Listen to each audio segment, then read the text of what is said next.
I'm Lisa Greenwood, and we are at Winter's house. We're actually in the conservatory of our home, and as you can see, the black-eyed Susans have exploded, and they're so beautiful. Usually the fountain is going, but it makes it a little bit more noisy, and I'm sorry about the AC. You'll hear it kick on. It's really warm again here today, but I hope wherever you are, you guys are doing great. Let me know what state you're from and put it in the comments. I'd love to get to know you. If you're new to the channel, if you've been with me from the beginning or along the way, make sure you say hi. I would love to reconnect with you. I've been a little MIA. If you've been following my channel, I actually have been busy working on my second children's book and actually into the third. The second one's at the illustrator, third one's getting ready to. This is the first book that I published. It's Edgar the Farting Dragon, which my dad wasn't crazy about, but it does make kids laugh. There's something about farts that make kids laugh. They belly laugh. This is a hilarious book, and it's about a grandson and his grandmother, and they go on this imagination journey, and it's really about the places that it can take you using your imagination. You'll love this. You can get it on Amazon, you can get it at Barnes & Noble, and you can also get it from me. Just send me a little comment note that you'd like to purchase it, and I will write a little message and sign your book just for you, or whoever you want to get it for. It'd be a great Christmas gift as well. I went antiquing and thrifting earlier this morning, and as soon as I unwrapped it all, I knew I had to share this with you. It is so much fun. So I'm going to start with some of the thrift first, and then I'm going to kind of go into the antique part of it. I want to show you this precious little lamp, and it's hand painted. It is adorable. I picked it up several times going, oh, you got to go home with me. I don't know where you're going to go, but you'd be perfect for fall. It does work, and you can tell somebody really loved it. It's all felted on the bottom. I would probably date this probably in the 1960s to the 70s. It's pretty old, and usually I can tell by the plug. The plug hasn't been replaced. It's a pretty old plug, so I'll have to make sure that's safe to plug in. But I also too may date it a little bit further now, looking at this lampshade. I don't know if you can see how it's wired on the inside. That's pretty old, but it might have been repurposed. And I'm not sure if I will use the lampshade, but it's kind of kitschy, you know? It almost be cute with a little fringe on it or something, and just embrace it, right? So that's something I really love, especially for fall. This one, I went nuts. This is old. It's got a little bit damage to the end, some tears, but it's in really good condition. So whoever's had this has had this put away safely. This is a fan from the 1920s, and I'm not talking about the 2020s. This is the 1920s, sometime in there. There's no date stamp, just says Cincinnati, but it has all the businesses on the back. So if you know any of those, let me know. And look at the image on the front. Aren't they beautiful? Looking at the crystal ball. So I thought that would be so fun to display for Halloween, and if it gets hot, I can fan myself. The other thing that I got are these great pumpkins, and I almost think they're repurposed out of a wool coat. I thought they were felt, but the tag said that they were boiled wool. And maybe that is felt. You'll have to let me know. I don't know the difference of that, but they are pretty fabulous and perfectly sewn. There's a smaller one and then quite a big one. So these will be fun out on the table. I'm looking at all my fall stuff. This is for Halloween. This is gonna go to my son's home. It says beware. So I thought his kids would get a kick out of it, having that in their family room. And it's almost like textured like a rug. It's super cool. The other Halloween thing that I got was this cool little book that I found in a booth that somebody spent a lot of time making. And it's for Halloween memories and pictures, and these pockets are just filled to the brim with all sorts of stuff. These are all little pockets to put photographs and little writings of, you know, how old they were and whatnot. I thought she would love that for her little ones. She's got little ones. The other Halloween thing I got were these hand thrown pumpkins, and the hat, they do that on the wheel too. This is on the wheel. And what's cool about these is, like 10 years ago, there was somebody downtown that had an antique shop, and she sold those for years and years.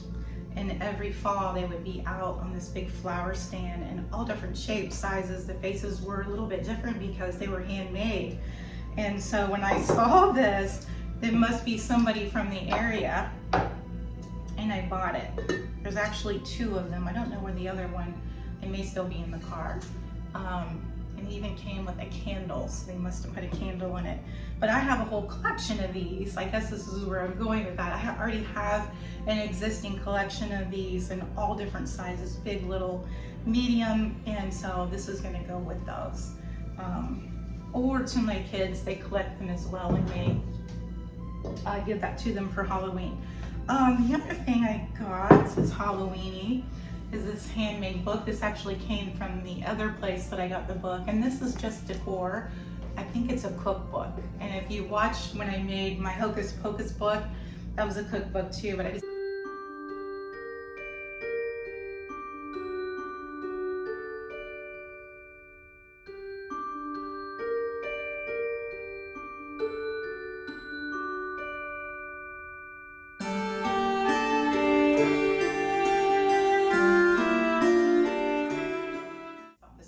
cute at the entryway table to have there. And I love the handmade things. And now for, well, this is probably not an antique. I think this is Noritake, yes. But I just thought it was precious for the fall, with some beautiful hydrangeas or something like that. These little guys I picked up in another booth. These are actually felted. A little witch and a little mouse that's unbacked. And so those are going to my little grandkids, the same place that the book's gonna go. And the other Halloween stuff, I don't know if you can see these. I'll have to get closer. I don't know if you can see these. Let's see. Let me know if you can see the image. I don't know. I'll try to get a better shot of those. These are laser cut on slate, and they're all Halloween pumpkins, similar to the pottery one.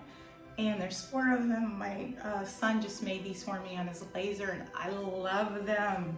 I love them. If you're interested in your own set, let me know. He sells them, and I'll get you all the ordering information. Here's another thing that I love, love, love. This was thrifted.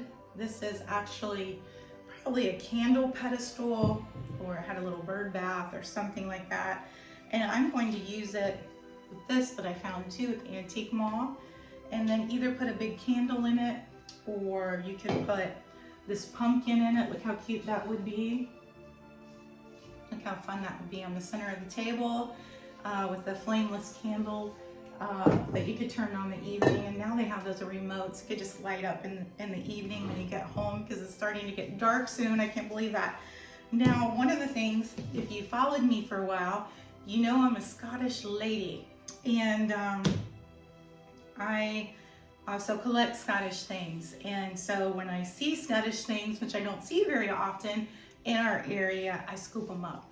And so here is a book, a very old book of Robert Burns poems. And we're getting ready to go to Scotland in about a month. I would love to take you guys with me, so I'll make sure that I do a live, maybe in front of the Edinburgh Castle, where my 23rd grandfather lived. Robert the Bruce. And it's true. We've tracked it and have documents that he was my 23rd grandfather. I do think he burnt down a lot of stuff. I do. So speaking of Scottish traditions and whatnot, this is tartanware. And I about peed my pants when I saw 3 boxes. Again, if you watch my home tours, especially at Christmas, you'll see that I have copious amounts of tartanware. I am bonkers over tartanware. If you ever see it, let me know. I will buy it. And these little boxes must have come from a collection. These are the Clan's tartan. So you can see they're all different. I actually have napkin rings that are from all of the other, they're all slightly different clans, and I use those at Christmas. They're amazing. But these are about 100 years old at least. It's hard to find them in good condition, so you can see that it's been loved, but I love that. And then in the same booth, so I don't know if they were someplace where there was a Scottish family, here's a biscuit tin, and I have one very similar to this that I keep coasters in our great room, but I love it. I don't know if you can see the image on it. He's a proper Scottish gentleman in his kilt and his family tartan, which looks very similar to the Bruce tartan, which is what I am. So my great-grandmother was a Bruce. Some of the things that I love as well, if you've seen my house tours, you'll see a lot of the opera glasses and the binoculars. I don't know if that's the proper word to call them. These are actually Parisian, and they state on the pearl on the outside that they're from Paris, and I love that. And I wonder who the lady was. It was very, very elegant, sitting with her binoculars watching the theater or an opera. So those will go in my collection, and they're beautiful. I don't know if you can see the pearl inlay. Look how lovely those are, and they probably maybe went in her little purse. I want to show you something though that my son brought me from the barn when his son, as you know, if you've hung around enough, you know that I have horses, and I'm equestrian. I have been since I was a little girl, and my children rode, and now my grandchildren are learning to ride, and my oldest grandson loves it. So one of his lessons, his dad brought this little horsehair nest home, and it melted my heart. So that'll go in maybe some apothecary dome or something like that. The other thing too is you can find in some of these antique malls, you can also find a lot of obviously handmade things. So look at these beautiful earrings. And they were $9 a piece, and I know the time that went into making those because I've made jewelry as well. So these are great gifts. If you see an antique mall, jump in there because you'll see a lot of yummy things. And I got this little oven mitt that this will head out to the cottage. I thought this was just cute in general. And lastly, I got this gorgeous vase. I don't know if you guys can see. This is definitely probably 1920s, 30s. In that time frame, it's heavy. I'm pretty sure it's hand blown, and I will use this like a workhorse here. So that's it, guys. This was my haul. I hope you enjoyed it. If there's something in particular that you love, let me know what that is, or if you collect that as well. I'd love to know, what you collect, or if you collect some of these things as well. Make sure you hit the notification bell so you can come see me in my upcoming videos. And if you're new to me, make sure you hit that subscription button. It's absolutely free. Just hit it. It doesn't hurt, but it would help me in this crazy YouTube algorithm. You guys have the best day. Sending you much love, and I'll see you real soon. You take care. Mwah. Bye.